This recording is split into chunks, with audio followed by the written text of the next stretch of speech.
He couldn't sleep well, and these incidents troubled his mind.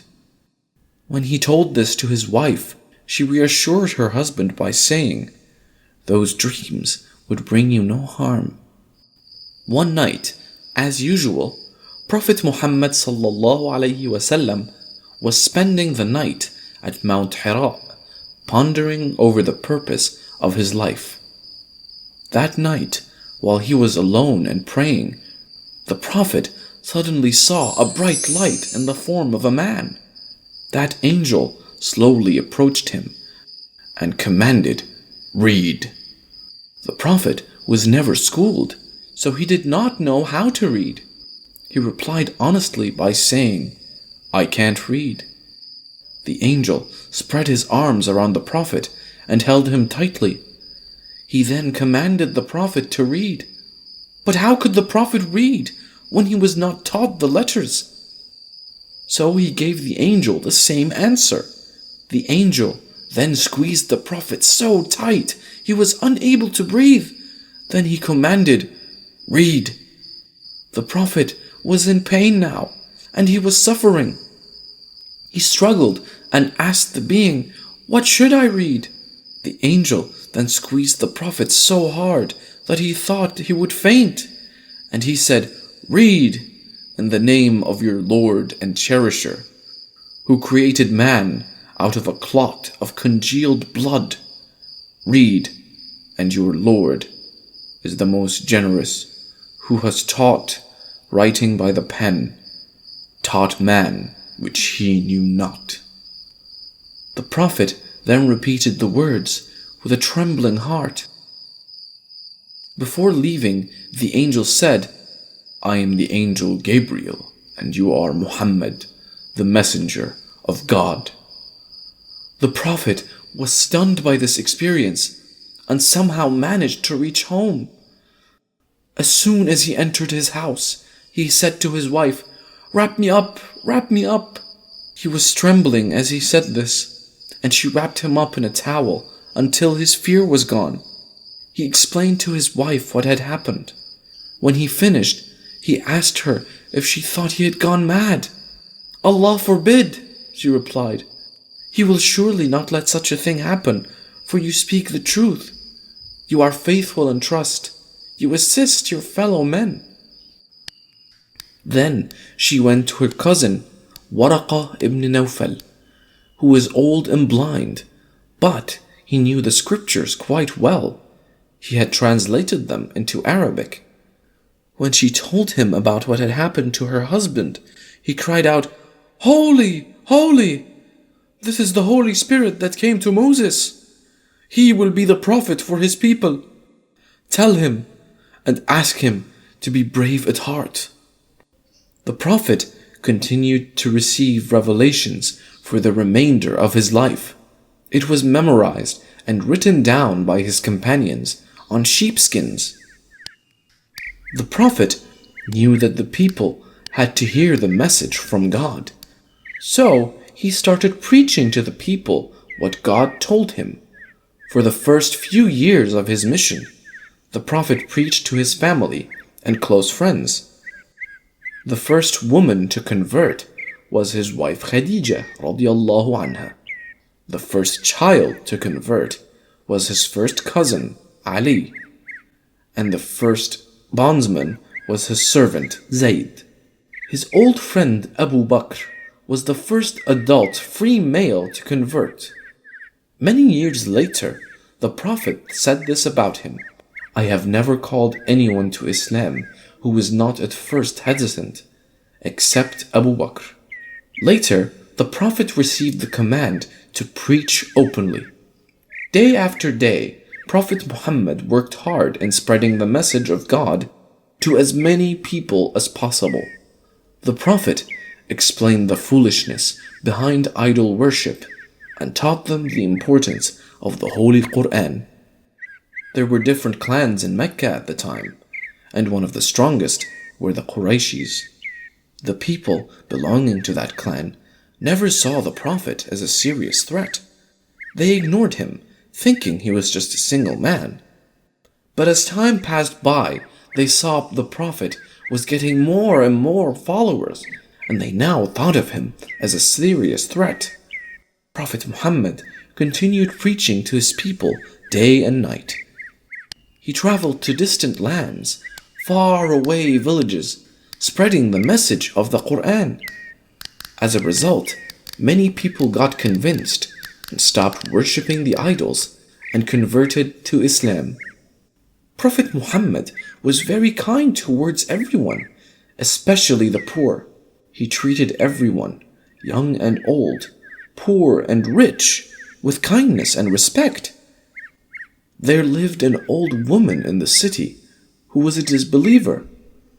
The woman made a habit of throwing rubbish on Prophet Muhammad whenever he passed in front of her house. The Prophet had to pass that house daily, as it was on the way to the mosque. This happened every day, but every time she threw the garbage on him, the Prophet would continue walking silently. He neither showed any signs of anger, nor was he annoyed. This routine took place every day. One day, as usual, the Prophet was on his way to the mosque. He passed the house of the old woman, but then no one threw garbage at him. The Prophet then stopped and asked the neighbor where the old woman was. The neighbor was surprised when the Prophet asked why she wasn't at her door, as usual, throwing garbage at him. The neighbor informed the Prophet that the woman was sick and she was bedridden. The Prophet thought for a while and politely sought permission to visit the woman. The old woman gave permission to the Prophet to enter the house. She thought he was there to take revenge on her. The Prophet smiled at her and told her that he wasn't there for any revenge. He told her that he was there to look after her needs. He said that it was the command of Allah to take care of the needy and help them. The old woman was greatly moved by the kindness and love of the Prophet. She now understood the greatness of the Prophet and that he was truly the Prophet of God. Realizing that Islam was the true religion, she accepted Islam at once. Alhamdulillah. The priests and the people of Quraysh then tried to tempt the Prophet into joining their religion. For this, they sent Utbah ibn Rabi' to meet the Prophet. He offered riches, honors, dignity, and a fortune larger than what any of them had. They even offered to make him the chief or even the king. The Prophet listened silently. Then he recited the first 13 verses of Surah Fussilat. He praised Allah subhanahu wa ta'ala and explained about the glad tidings of paradise to anyone who believed in the one true God. The Prophet then reminded him about what had happened to the people of Ad and Thamud. When the Prophet finished his recitation, he said to Utbah, "This is my reply to your proposition. Now take what course you find best." Utbah realized the greatness of the Prophet and never again did he try to convince him. Did you like the video, kids? If you liked it, please click the like and subscribe buttons. And don't forget to click that notification icon to keep updated on all our videos. That's all for today. I will come back with another story in the next episode. Goodbye!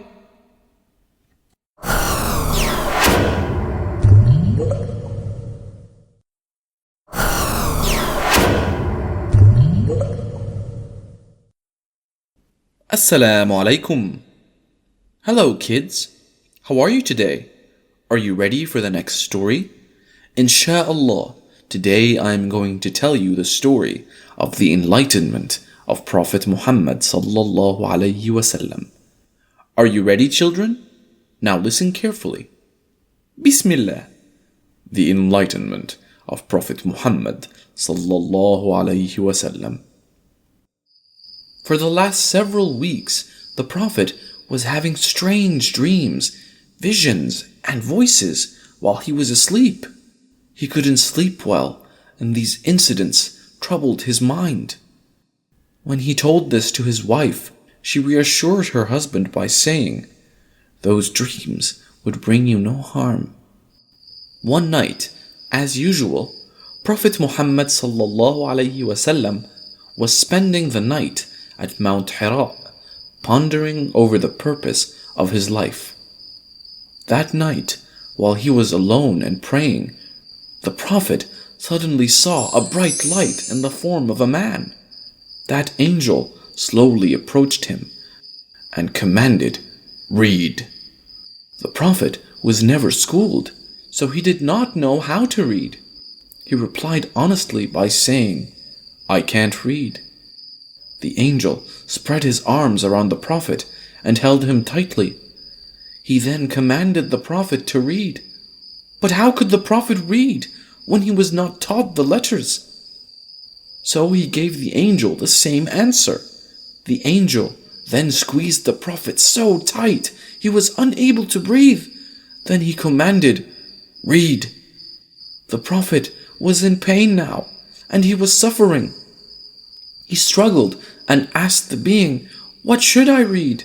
The angel then squeezed the Prophet so hard that he thought he would faint, and he said, "Read, in the name of your Lord and Cherisher, who created man out of a clot of congealed blood. Read, and your Lord is the most generous, who has taught, writing by the pen, taught man which he knew not." The Prophet then repeated the words with a trembling heart. Before leaving, the angel said, "I am the angel Gabriel, and you are Muhammad, the messenger of God." The Prophet was stunned by this experience and somehow managed to reach home.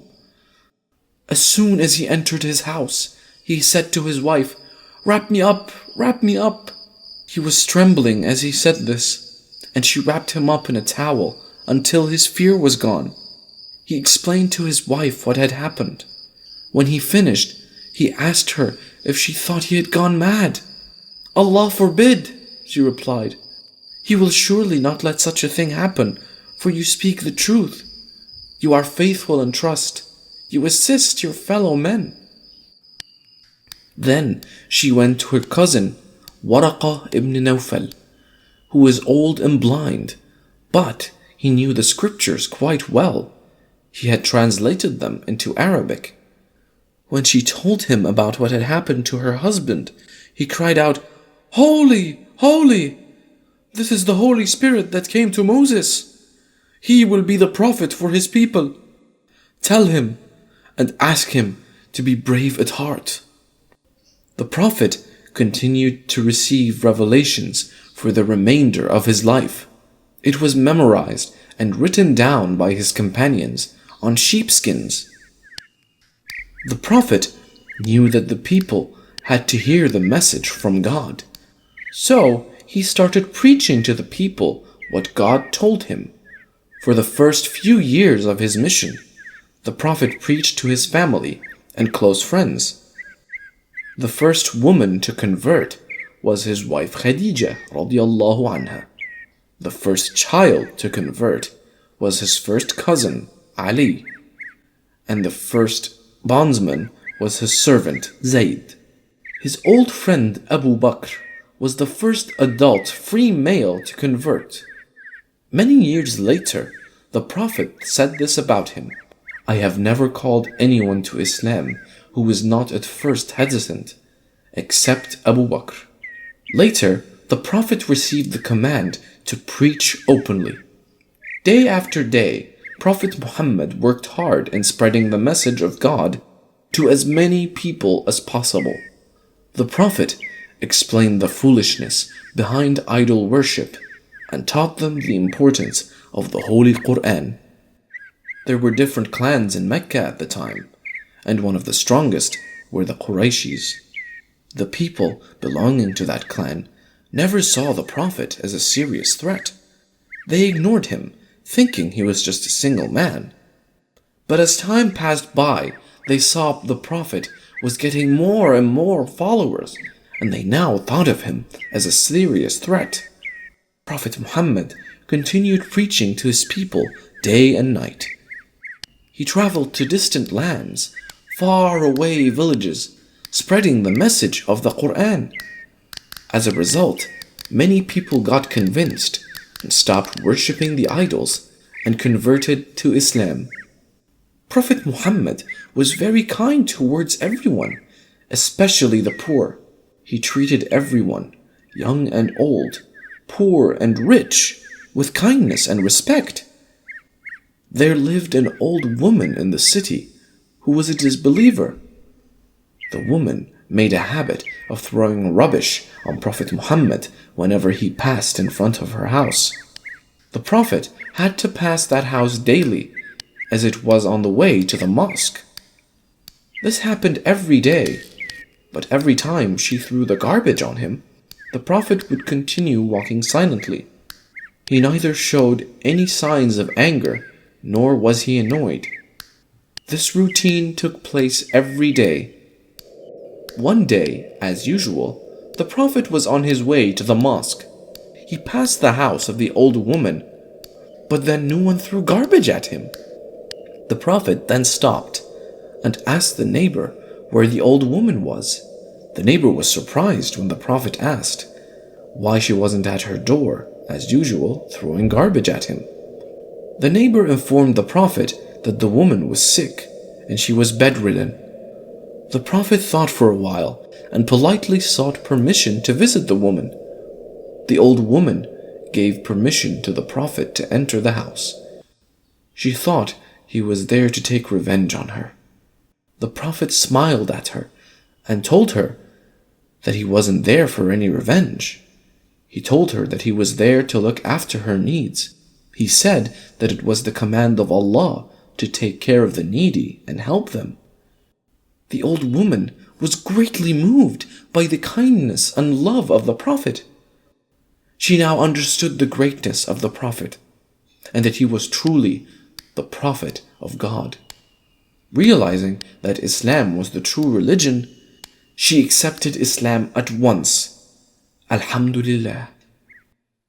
The priests and the people of Quraysh then tried to tempt the Prophet into joining their religion. For this, they sent Utbah ibn Rabi' to meet the Prophet. He offered riches, honors, dignity, and a fortune larger than what any of them had. They even offered to make him the chief or even the king. The Prophet listened silently. Then he recited the first 13 verses of Surat Fussilat. He praised Allah subhanahu wa ta'ala and explained about the glad tidings of paradise to anyone who believed in the one true God. The Prophet then reminded him about what had happened to the people of Ad and Thamud. When the Prophet finished his recitation, he said to Utbah,